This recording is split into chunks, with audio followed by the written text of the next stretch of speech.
Hello, everybody, and welcome back to another episode of the Vacation Rental Insider. Today we have guest Chad Phillis of Checkmate Rentals. Chad, can you just give us an introduction of yourself and let us know who you are and where you're from and a little bit about Checkmate?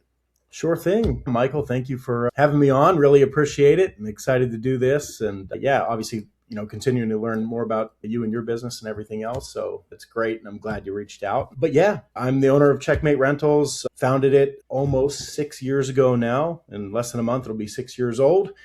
And, we're just a very unique short-term rental management company, right? We do full service. We do it all over the country. And we have a very, very unique offering. And I created it that way because that's kind of part of my story, which I can tell. I used to work with a company that did this, and they brought me on to expand them across the country, right? Because that was kind of one of my areas of expertise was building out the local teams, right? And then I started bringing on a lot of clients. Right. I realized, man, I don't like a lot of the stuff that's going on here. If I was running the show, I would do it a lot differently and have it a lot more centered on the hosts, right? Instead of just trying to squeeze every dollar you can out of this. I was talking to hundreds of hosts every month, right? And they would all say the same things. Chad, we hate this about management companies and we love this. And so I started taking notes, right? And at the same time, I was looking at all the other big, well-known companies on there that I realized they're all doing the same thing. There's nothing unique out there. There's nothing special customized for hosts, right? So why not create it? Well, I got my chance. Fast forward 3 years after 2017, it was 2020, COVID hit. And because that company had the majority of their properties in New York City that kind of shut down during COVID, they called it quits. I lost my job and I was getting married in a month, had no idea what I was going to do. And, what a blessing it was, right? Because a handful of the hosts reached out and said, hey, Chad, we really like you and we trust you and we think you can do a good job. Can you help us? And I said, absolutely, let's do it. So I was prepared.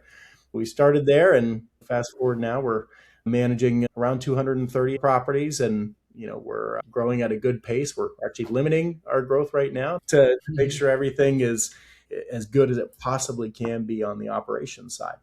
So yeah, that's where we're at. Business is good. Yeah. Now you talk about being a unique operation, and a lot of the things you were seeing were not host centric, didn't really care about the guest. Can you talk to me about some of the things that make Checkmate unique and special and differs from a lot of the big players out there that may not have the best interest of the host or guest in mind? Sure. Yeah. And it might not be all their intent, right? To like, hey, this we know it's not best for you, but who Totally. it's a selfish thing. I don't believe that to be true. It's just kind of the way things have been done forever in this industry, right? And there's really three main things, reasons why people love to work with us and things that make us, quite unique compared to all the big mainstream companies, right? Number one is I'm a firm believer that and hosts should own their own listings and their own accounts on all the booking sites forever, right? Your listings and your accounts on all these sites, they're assets, right? They have value, monetary value. They're businesses in themselves, and people should be able to own them and keep them. I know there's a whole black market where people can sell listings, right? The crazy thing is when people are leaving and switching management companies, which happens way more often than it should, right? They lose everything. You lose the reviews, you lose the momentum, you lose the superhost status, the guest favorite property status, all the hard work that hosts put into building a great reputation in their market is wiped out. Yeah, I mean, that's goodwill, assets, and value right there. But why does it have to be that way? I think originally it was maybe a software limitation where they had to have everything on one account and it just couldn't happen any other way. Part of it is management companies don't want hosts prying in and actually seeing behind the curtains of everything that's going on. They want them separated from that. From a business side, I can understand why sometimes. It's just easier to operate if when problems come up, hosts don't know about it. But then again, you're not really being fully transparent. It's just so important to be able to if a host needs to make a switch because a company's not doing their job, they shouldn't have to completely reset everything. They should own it and control it forever, right? They should own their own stuff. And we're one of the only companies, especially of similar companies to our size or bigger, that allows for that. So when people come on board, if they don't have accounts, we create them for them that they own. And if they decide to leave us for whatever reason, they can continue business as normal with the assets that we built for them, right? And that's really, really important. Well, what I hear when I hear that is that you're so confident in your platform and your services, you're almost making them a guarantee. It's like you can leave at any time and you have your assets. We're not holding you hostage, and we don't need to hold you hostage because you're going to want to stay with us. And to me, that's a vote of confidence in yourself. Whereas I think maybe it's intentional, maybe it's not, but some of these other operators who kind of retain and keep that for themselves, I think they're doing it as a retention strategy to potentially cover inadequate service. Because why would they want to leave if you're providing a good service, right? Well, think about it. Joe Schmo has 55-star reviews on his Airbnb, right? And we're not really doing our job too well, but he's never going to leave. We have him locked in, right? We got him hooked. Right. He can't leave because his reputation is great, and it's going to be next to impossible for him to rebuild that, right? So companies use it as a retention mechanism to hook people in, and it almost gives the company a reprieve, a break, and like, hey, we can just relax, right? We don't need to perform our best because we kind of have a security blanket, along with the year-long contracts and locking people in. So not only do they own the listings, but they also lock people into longer terms, 1 year, 2 year. I've seen it all. And, all those things kind of, really, they're in the best interest of the company, but they're not in the best interest of the host and the homeowner. Yeah. And, that I created this company to be in the best interest of the homeowner. So that's something that's really unique. When you work with us, you own and control your own listings, your own assets on all the booking sites. We fully manage them. Number two, the second thing that really makes us unique is financial transparency. And it kind of plays right along with number one, right? Because normally most of these companies own and control your listings, but also number two, they own and control your finances, right? And what does that mean? Well, that means they send the money right from the guests into their bank account first, right? And that's how it's been done forever. And almost every company does it, right? In a perfect world, if the company were to do what they should with the money, pay the expenses, take out their management fee and only their management fee, and then pay the rest, great, right? That's awesome. But, unfortunately, many companies don't do that. And they can take a lot of liberties with people's money that they didn't agree upon in their deal, right? Or that they shouldn't do.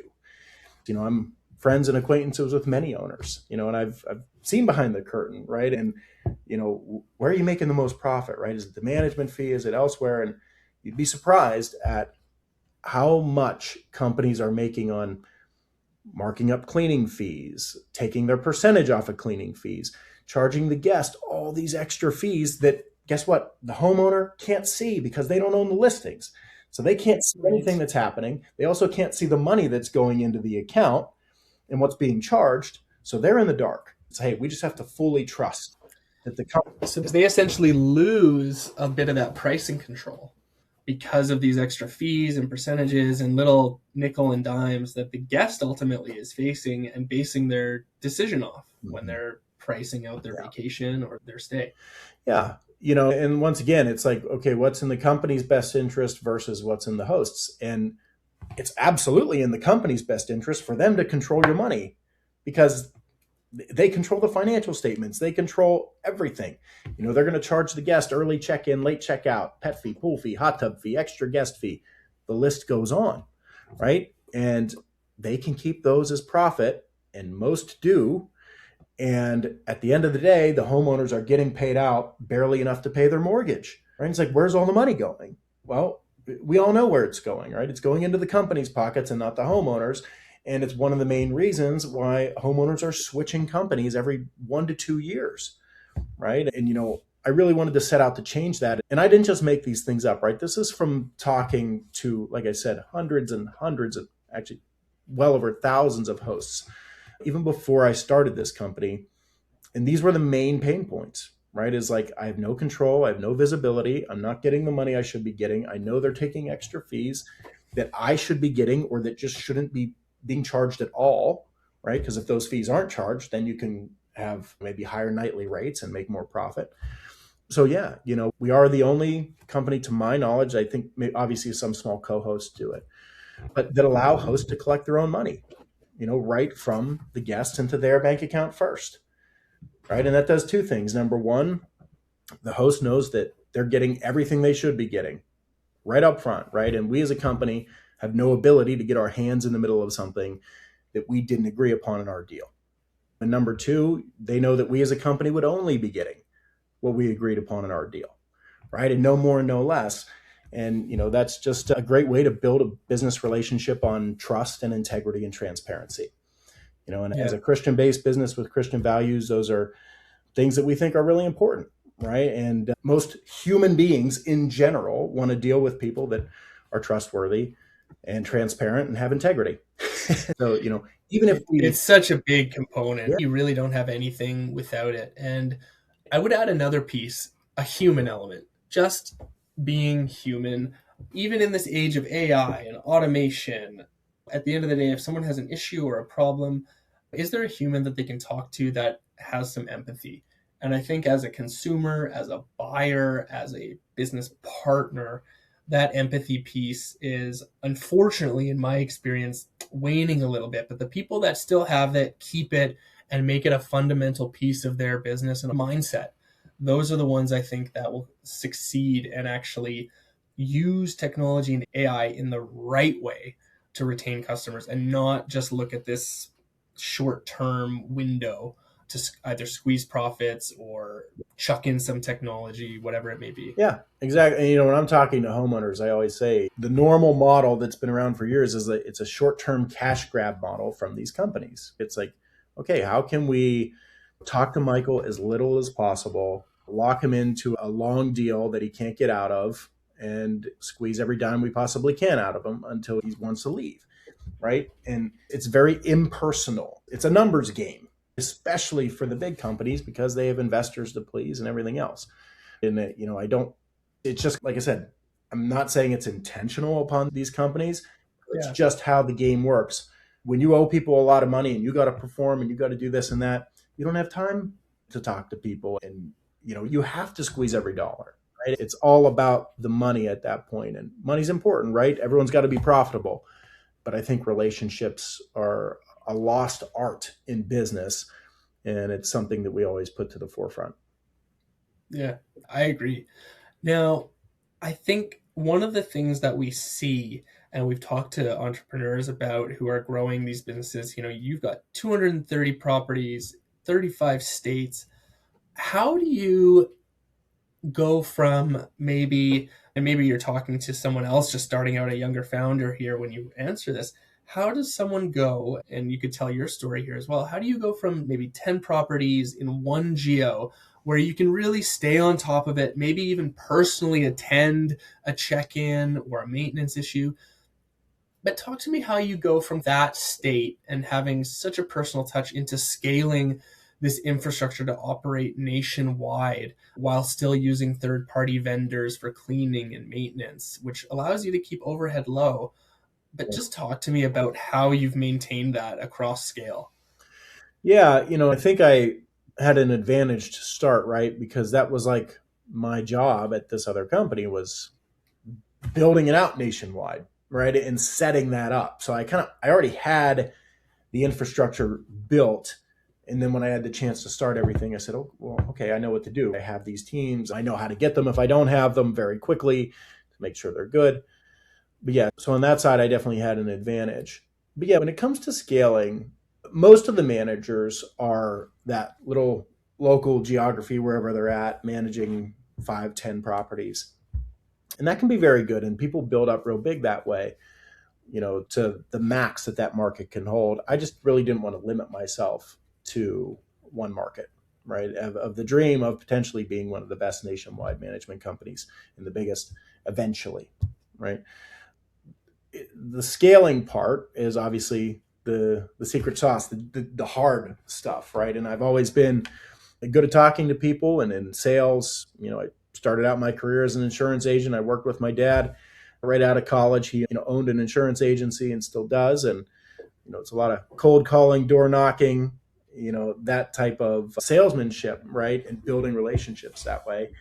And that translated into me being able to scale this from the beginning, because that's the hardest part, is really the first 20, 50 properties is by far the hardest when it comes to scaling, right? Because nobody knows who you are yet, right? You got to hit the pavement and do all the work to let people know, hey, give me a shot, do this. Let me prove myself to you. Part of my experience comes from I work for a marketing company where I was selling local marketing services and walking into, actually not 100, it's probably like 30-ish businesses a day, right? And seeing if I could sell marketing services, dealing with rejection, being comfortable with that. Who cares if people tell you no or to get out the door, right? In Yeah. nice terms. Having that background has really helped, having tough skin when it comes to that. But hey, not everybody's going to say yes. Your offer is not for everybody, right? And people got to realize that, especially these young entrepreneurs getting started. Don't be afraid of no. It's just not for everybody. Maybe be better about who you ask. Are you asking the right Yeah. people? Do you have the right target market? Is your ideal customer profile, like, is that persona? Does that make sense for you? Yeah, If not, if you're targeting 50-year-old middle-aged entrepreneurs in Western Canada, but really your market's in Southern Florida, it's not going to work. yeah. So I agree. You got to hone in on that shift, constantly address it, and make sure you're talking to the right people. Finding the right customers that fit the conviction that you need to have as an entrepreneur in your systems, processes, that needs to mesh. If it doesn't, you might get some short-term revenue, but ultimately that relationship's going to either not work out, suffer, take a lot of your time, not be profitable in one way, shape, or form. And that's really going to hold people and businesses back from the true good growth that we need. I see that with a lot of early entrepreneurs that get hooked on that revenue and a bit of vanity. Oh, I've got a new customer, new revenue, but it's not actually serving them. As entrepreneurs, one of the pieces of advice we can give to early starters is really understand the fundamentals of your business and your offering and believe in it. Have conviction Oh, in yeah. it. And it's okay to say no. Yeah. I mean, if you don't believe in what you're offering, if you don't believe the value in it, that goes right through to whoever you're talking to. No matter what words you say, that doesn't matter, right? The script doesn't matter. It's like, do you believe in yourself? And if you believe in yourself that you can do what you're telling these people that you can do for them, they're going to believe in you, right? And I used to watch a lot of podcasts, and I hated when people beat around the bush and they didn't give like concrete advice on what someone should do in early stages. Right? So I'm just going to tell you exactly what I did from like getting new clients standpoint. Yeah, please. A lot of our audience would love to hear, how do you get going? How do you get these new people? How do you get your foot in the door? Exactly. I listened to thousands of podcasts. Like, okay, well, how did you do it? Just give me a bone. And it's like, okay, well, here's what I did. And it's led to a lot of opportunities. It wasn't easy. There's restrictions and everything else, right? But one of the main ways is I found out where the people are that I need to serve, like we talked about. Where are they congregating? Where's the congregation of your potential clientele? So the first place I went was Facebook groups. I went to Facebook groups in the different cities where I wanted to manage, and I joined them. And I tried to give as much value as I could in those groups without wasting too much time because you could get lost. And I direct message them, right? And I would be very personal about these messages. I do voice messages to them right through there, not the spammy 2-paragraph thing. Don't do that. No one's going to read it. They don't care. They don't know you. Like, do leave a little short message first, right? Just try to get them to respond and like, hey, Yeah. I saw your listing you posted. Looks great. Something like that. The voice note you mentioned has been really effective, and I think that's a new way of communication. You can get so much in, and the person doesn't have to read it. Exactly. Loom videos, voice notes. I think that's a great strategy and very underutilized, and it's so personal. It's the modern handwritten note. Yeah, people like listening rather than reading. That's why podcasts are a thing, and YouTube is exploding. People can digest information quicker. So that's what I did. I'd reach out to as many as I could a day before Facebook would block you and say, hey, you've done too much. I'd get calls scheduled. And that's how we got going. And then the referrals, which everyone talks about, that's the best way to get clients. It is, but you're not getting referrals at the beginning, right? So you got to get clients and then you get referrals, right? And then we worked into other stuff and, SEO and having great website and blogs and everything else. Is like we don't really need the outbound anymore because the inbound is at a level that we can't even completely handle yet. So it's a different problem now, which is fantastic. But at the beginning, man, you gotta grind. You gotta go after it, and don't be afraid to talk to as many people as possible. But have something valuable to offer, right? I mean, you got to be a little bit different. You got to be unique, whether it's your price point or doing extra services. Do it that way. Go after it. Figure out where your people are congregating, whether it's Facebook or wherever else. Have a really strong competitive advantage and make it known.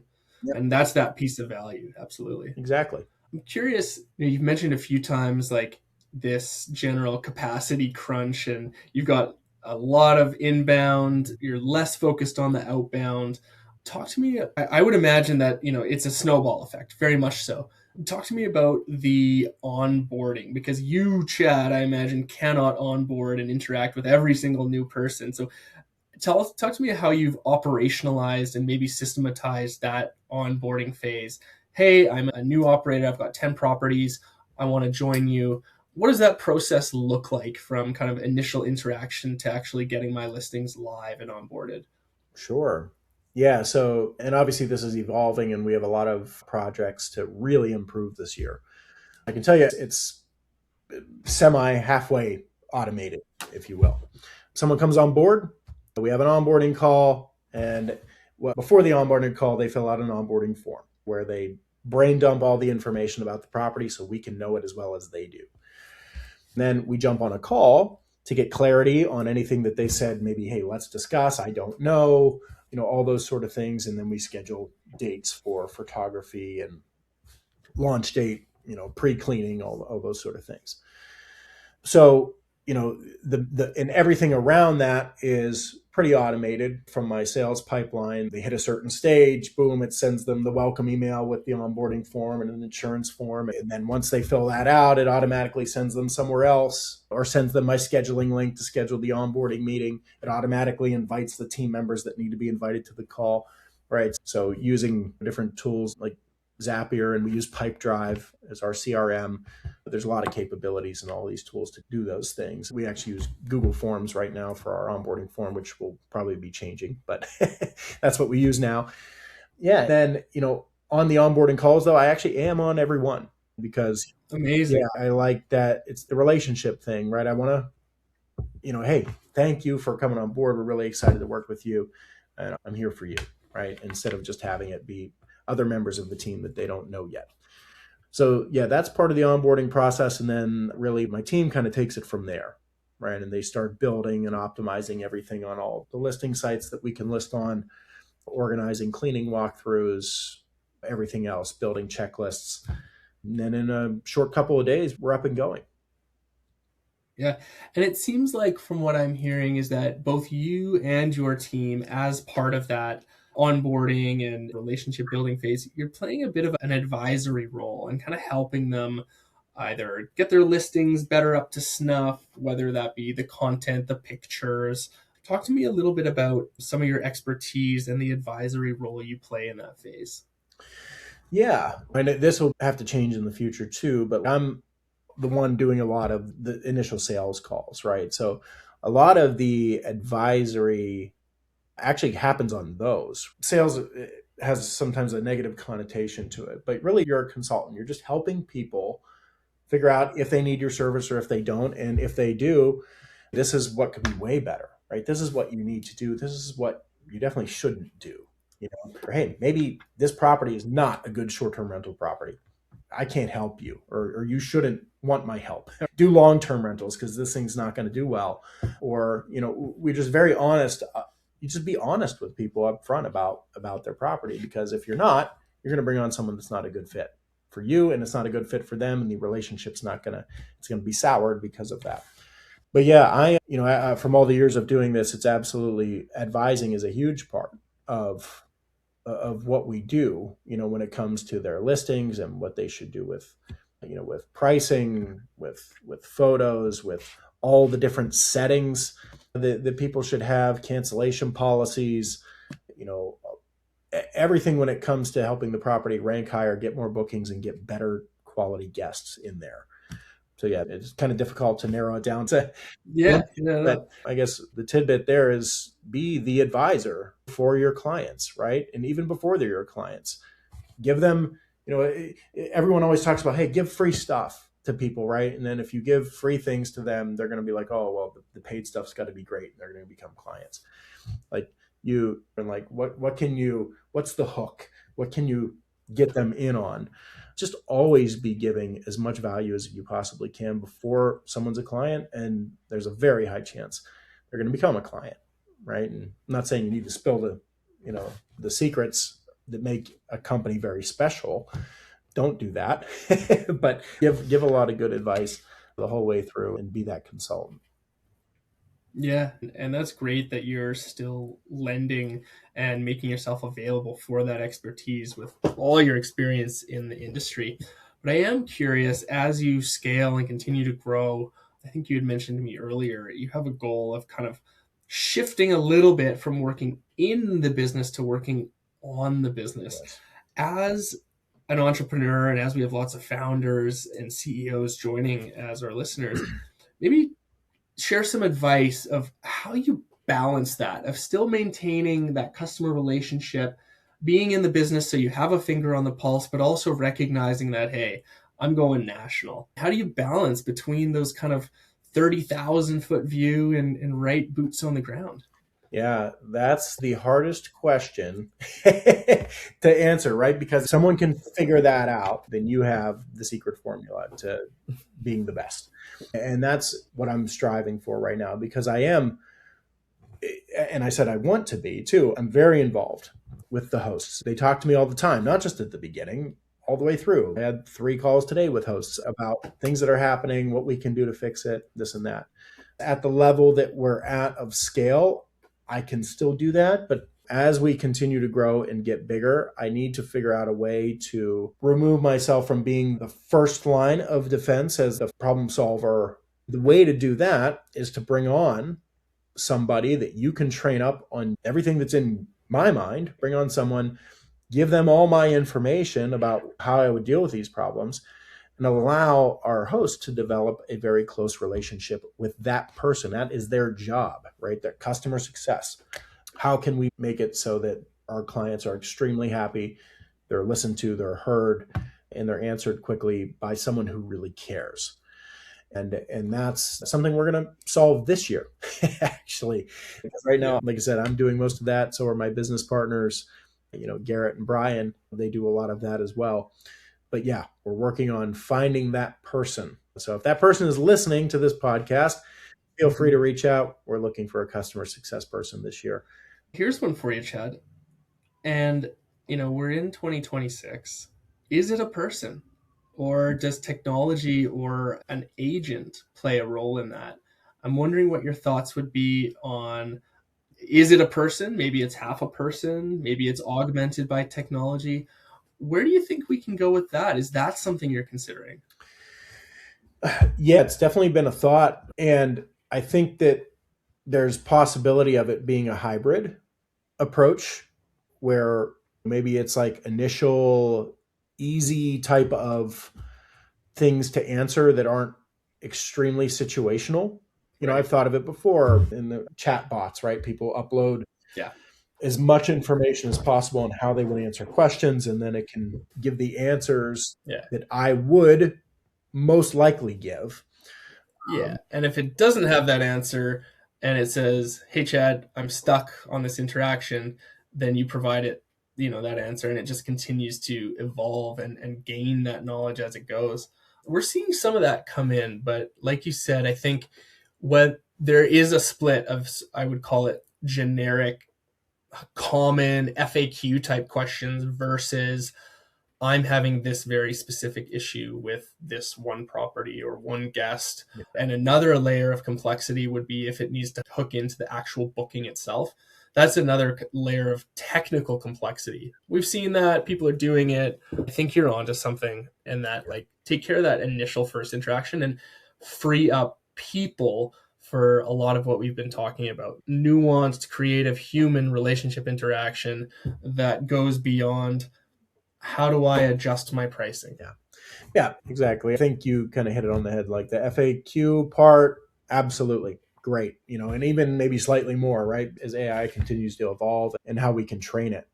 But, as for the very situational, hey, we have, there's 8-person maximum and 15 people just walked in, and, what do we do now? Right? Like, what's the next steps? Do I talk to the cleaner? Do I call the police? Do I do this? And the host is freaking out. They're going to want to make sure it's that person that they're talking. I agree. On that same line of thinking with bots, agents, something you mentioned earlier that caught my attention was SEO.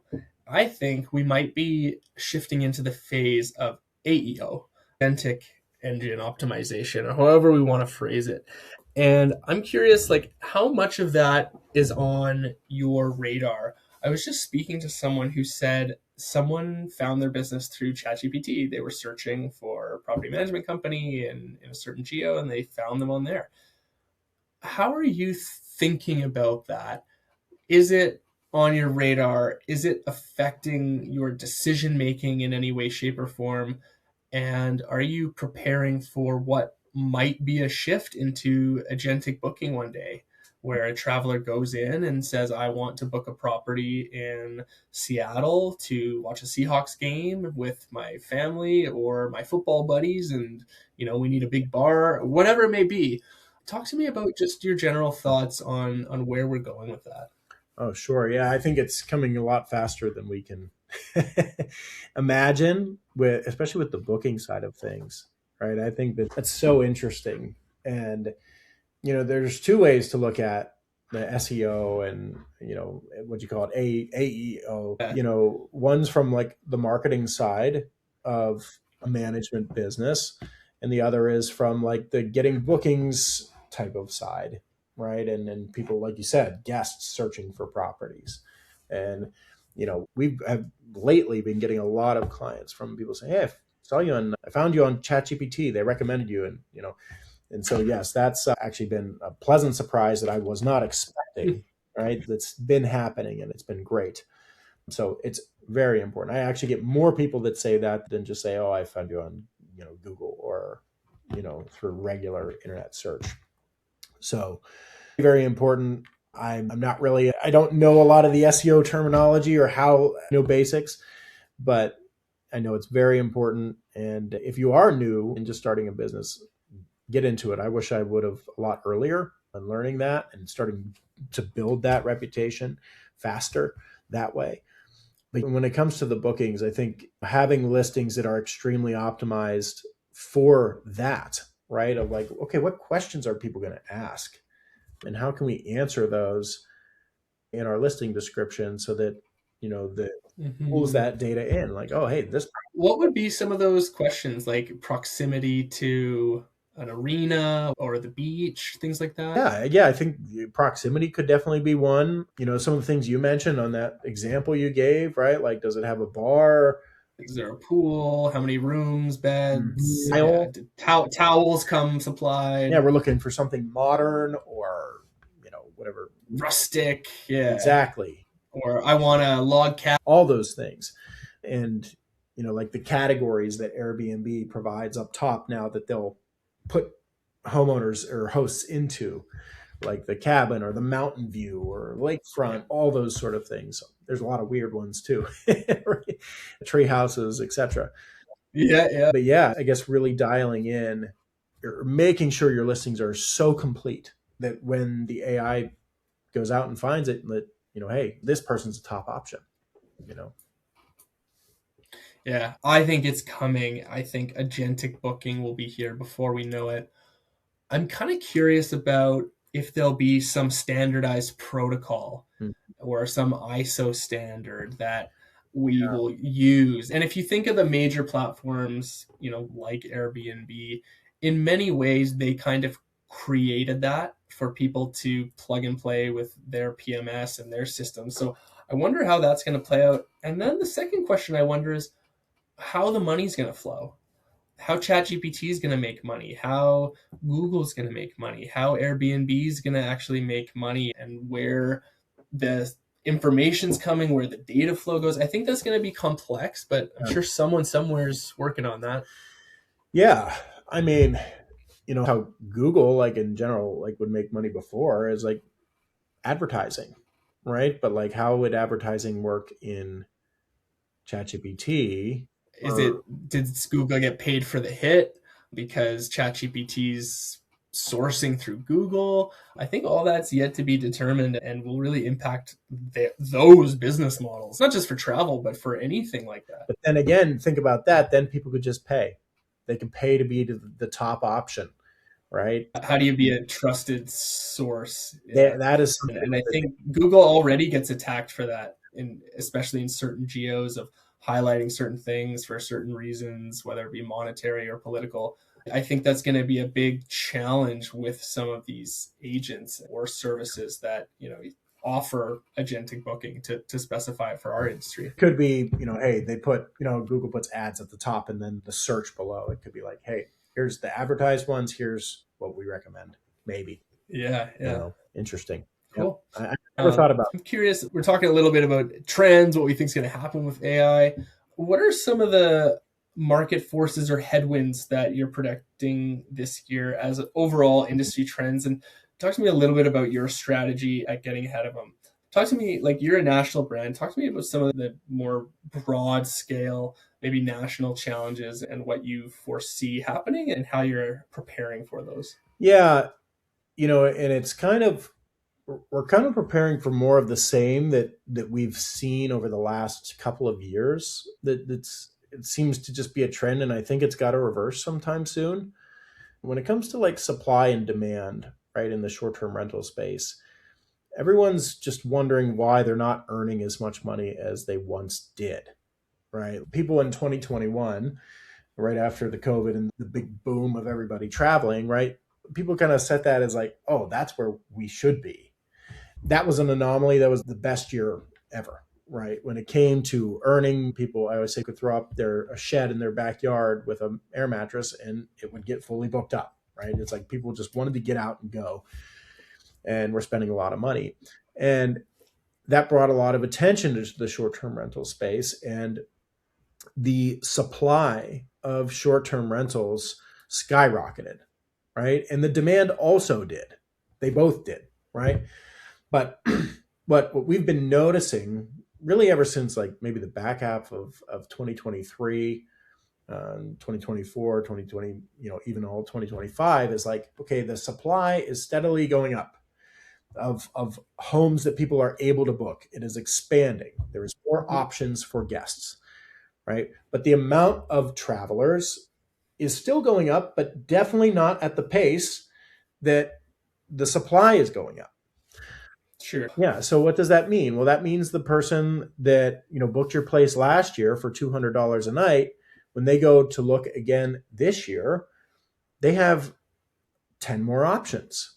And it is more of a price war at that point, right? Because maybe their property is just as nice as yours, right? And they're going to book the one that gives them the best deal, that has the best amenities. And that might not be yours this year. I think there's very little loyalty, and certainly on the traveler side. Oh, yeah. They don't care. Now, some do, right? If you know a place, you're comfortable, and you had a good experience, maybe you'll pay a little more. But I agree with you in this philosophy that generally, no. Well, your property's got to be priced special for that, Yeah. right? Exactly. That other hosts can't really replicate or are not replicating. You have a special lakefront home that offers this, this, and this, and it's very difficult to find an exact one like yours. Sure, you're going to get a lot of repeat people. or if you're doing a very romantic cottage in the woods getaway experience, those are more rare, right? They're harder to find. And if they had a wonderful time at your cottage, they're going to go again and again. But your Exactly. normal Yeah. home, it's not happening. If it's just a normal, standard, modern looking home, brand new build, whatever, like they don't care. It's about how much they're paying and if the place is almost just as good. Yeah. You have your high scale properties, you have your mid scale, and you have your low scale, right? The low scale ones, the price fighters, if you want to call them, right? They just take it. Yeah. A studio in the city, someone's coming in for a few days, just need somewhere to crash. Those ones are still going to do their thing. They're going to get booked up by the people that want the cheapest properties. They're going to have okay to decent occupancy, but they're just not making a ton of money. And they never will because their properties are maybe slightly lower quality.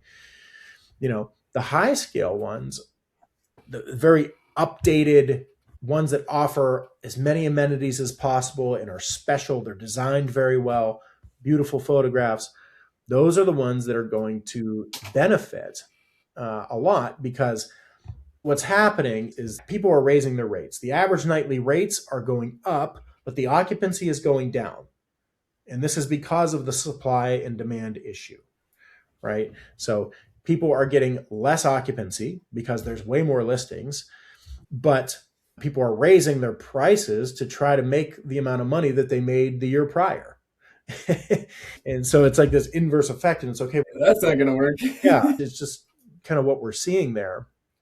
The top ones, right? They're going to do very well. They're going to take the first part of all the demand, right? Because those are the best of the best properties. They're super nice. They're priced where they should be priced. They are going to get booked. The ones that really suffer are your mid-scale, your average. There's 100 other ones just like you. They're nice. They're a lot better than the low quality properties, but you're in that tweener range, right? Where the people who are paying top dollar, they're going to go for the best of the best properties, which you're not if you're mid-scale. And then you're also too expensive for the price fighter people that want to go for very low, just, hey, give me something close to a hotel room type of deal. So you're in the middle and you're fighting with a lot of people in the middle. That's where the majority of the properties are. So, what we're doing is advising hosts, like you need to create your property to be very special if you want a chance of earning or being in that 75th to 90th percentile of earners, right? And if you're just average, like you should expect nothing more than the 50th percentile of earning potential, right? When it comes to your market, even if your property has a couple little nice things, right? It's like, okay, but does it look and feel like all these other ones? And if so, you're going to be, essentially in a price fight in the middle there. And you're not going to get booked out far, right? It's the booking window is going to be shorter. You're going to be getting these last minute bookings that go down to your minimum price. And then people wonder why they're earning a lot less than they did before. 10, 20, 30 more properties just like yours are now available to book. And there's just, maybe slightly more travelers coming to your area. So what I'm seeing is that that's kind of continuing, but hopefully slowing down. And what it means is like people whose properties are that mid-scale, low scale, like they need to, hopefully they say, hey, this isn't working. I'm not paying my bills doing this. I'm not making profit like I thought I would. So I'm going to go to long-term rentals, or I'm going to sell, or I'm going to do something else. So I think the supply needs to slow down. And when the supply slows down, hopefully things will start evening out a little bit more. Yeah. Right. And, because I think the metrics were like 7% and this is expected this year in 2026. It's expected to go up 7.5% Pretty big in supply. And the demand is only supposed to be like 3.5% increase. So it's widening gap. And so what I hear, and I think what you're saying is, if you're an owner or an operator, really focus on creating differentiation, whether that's price, whether that's service, whether that's maybe you add on a paddle board or some other service or experience, but stand out in a way that's going to attract more eyeballs and therefore more bookings. Yeah. and it's worth whatever investment up front that takes. Whether it's partnering with a company that does interior design, and furnishing and setup of short-term rentals. We have partners that do all those things that are fantastic. I think that that's a key part, is doing that and setting the expectations with our hosts, right? Like, this is your property. This is what you're most likely looking at. There's no magic pill or magic thing that we can do to make this earn as much as it would have earned back in 2021 or Yeah. 2022. What about government regulation or any interference and red tape? Is that affecting your business at all? And how do you pivot and maneuver around changing regulations and restrictions around short term? Yeah, it's difficult, ever evolving, what's happening now type of thing. And because we do manage all over and we can manage anywhere, I actually love AI for this, is finding the It's local. just how do you stay on top of it? The host will reach out, hey, what do I need a license? Do I need this, that? What's the county say? You know, and thank goodness for AI, because it can pull all that stuff up and cite its sources so you can go and check and see how accurate it is. But most of this information is on clumsy, like, small government websites that are updated in like a little blog post here and there, right? It's very, very difficult to find what's going on. We do our best to tell hosts what those regulations are before they start, or if they're changing. And I always say, hey, the best way, get on the phone and suffer through being on hold or whatever, and call that local governing office and say, hey, what do I need to do? Call the municipality, call the county, or in some instances, state, depending on the regulators. Yeah. Yeah, exactly. It's always difficult to stay on top of, but we kind of tell our hosts that because we are nationwide and we do that, a lot of that is on them and their responsibility to make sure that they're in Sure. compliance. And that's also a benefit of them owning their own stuff, right? It's not like we have them listed illegally. If that's the case, we're essentially a very large co-host that's helping them, but they're kind of more responsible. We guide them through those things, but they're responsible for them. Well, as we come to an end today, Chad, I want to just thank you for your time and appreciate your wise words and wisdom, sharing a little bit about your business and your market. Could you just share, either speak to a younger Chad or someone just starting out in the industry, and just give them a few pieces of advice and words of wisdom to get going, whether that's motivational belief and have some confidence, or just something to keep in mind as they go? Yeah, that's a great question. I would say, from the very beginning, what would have really benefited me and probably helped me to get to where I am a lot quicker is the who, not the how. And I love that book by Dan Sullivan. I highly recommend it if you haven't read it. Who, not the Who, how. not the how. It's, you know, and I used to be a big time, and I still am a little bit, going on YouTube, figuring out how to do everything, right? How do you do this? How do you do this? How do you do this? You're one person. There's only so much time in the day that you can do things. You have a family, you have people that care about you that you got to spend time with, right? So you can't do all the hows. That's why there's who's. So the who's do the hows. Go out, find who is amazing at doing that thing that you are despising, to do. Or maybe you are looking forward to it, but you're just not good at it, right? Like, Mhm. it's all about finding those people. When you're at the beginning, you don't have the resources to really hire these people. The problem that you got to face, but it's about being very resourceful, figuring out, okay, how can I give this person value, this who that can take me to the next level in this certain area of my business? How can I give them something that's valuable to them that might not be cash right away, right? It might not be, oh, I'm going to pay it, $5,000 to do this thing. Because when you're at the beginning, you can't do that.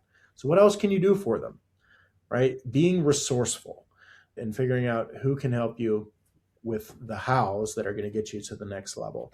And that's just like, I got to do it like every year, right? I got to do it again now. Like, okay, I'm doing it with the communicating with our hosts, right? Like, it's not how can I spend more hours in the day communicating to hosts to make them happier. It's like, okay, who can help me and save me a bunch of time so that I can go do this same process in other areas of the business. That would have been very is who can help me, and then what resources, how can I be resourceful to get them to do it, whether maybe it's a little bit of equity in your company, right? That's kind of what I did with my business partners. I couldn't pay them at the beginning, so it's like, hey, there's huge upside to this, right? I need your help. You're very good at this. Make people believe in your mission, right? That's a big part of it. Make them believe, and then figure out things that you can offer. Maybe it's future money, which is equity, for example, helping them out in some other way, right? There's a lot of Mhm. ways. Be creative and things that you can do there. That's the advice I would have loved. I appreciate that. Thank you, Chad. Awesome. Well, thank you so much for coming on and being a guest today. Your experience, your wisdom has been fantastic to share. I'm sure a lot of people will take it away and put it into their business, or the young entrepreneur that you just shared that advice with. They're going to have the confidence and the know-how to get out there and get after it. So thank you, Chad. Appreciate it. And want to wish you and Checkmate the best of luck in 2026 in reaching your goals. Thanks for coming on, Chad. Thank you, Michael. God bless.